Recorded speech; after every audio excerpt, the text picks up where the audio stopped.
বাসায় থাকা অল্প কিছু উপকরণ দিয়ে তৈরি করেছি এমন একটা নাস্তার রেসিপি আজকে আপনাদের সাথে শেয়ার করব, যেটা খেতে অনেক সুস্বাদু এবং ছোট বড় সবাই খুবই পছন্দ করে খাবে।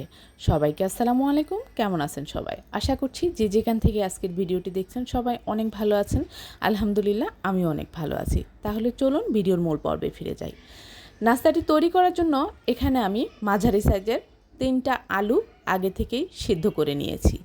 এখন আমি আলুগুলোকে একটা গ্রেটারের সাহায্যে গ্রেট করে নিব। তবে আপনারা চাইলে হাতে খুব ভালোভাবে মিহি করে নিতে পারেন। খেয়াল রাখতে হবে কোনোভাবেই যেন দানাযুক্ত না থাকে। আলুতে দানাযুক্ত থাকলে নাস্তাটি তৈরি করার ক্ষেত্রে ভালো শেপ দেওয়া যাবে না। এখন আমি হাতের সাহায্যে আবারও আলুটাকে খুব ভালোভাবে মিহি করে কষলে নিব। আলুটা মাখানো হয়ে গিয়েছে। এখন আমি এতে অ্যাড করে দিচ্ছি 2 টেবিল চামচের মতো পেঁয়াজ কুচি, 2 পিস মরিচ কুচি, 2 টেবিল চামচের মতো ধনিয়া পাতা কুচি, হাফ চামচ রসুন বাটা, হাফ চামচ আদা বাটা এবং হাফ চামচ পরিমাণ লবণ। লবণ এবং মরিচের পরিমাণটা আপনারা স্বাদের উপর নির্ভর করে দিবেন। অ্যাড করে দিয়েছি হাফ চামচ পরিমাণ ভাজা জিরে গুঁড়া এবং হাফ চামচ পরিমাণ গরম মশলার গুঁড়া। এখন আমি অ্যাড করে দিচ্ছি 2 টেবিল চামচ পরিমাণ চালের গুঁড়া।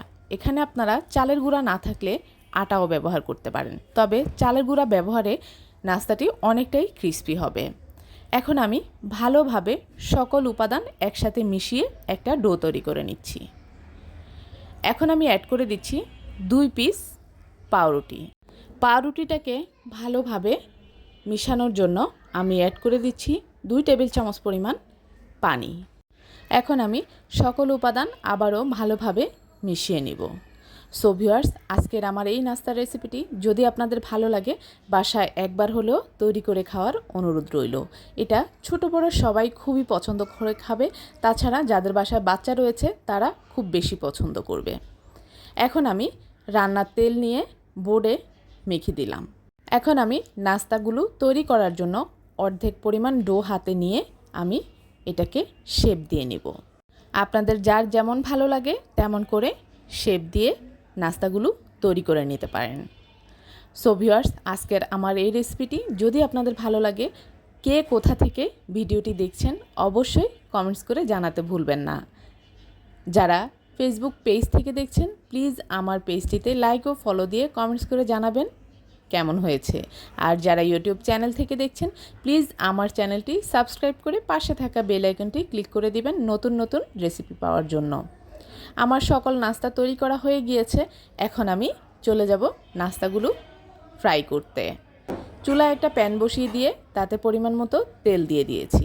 এখন আমি সবগুলো নাস্তা ভেজে নিব।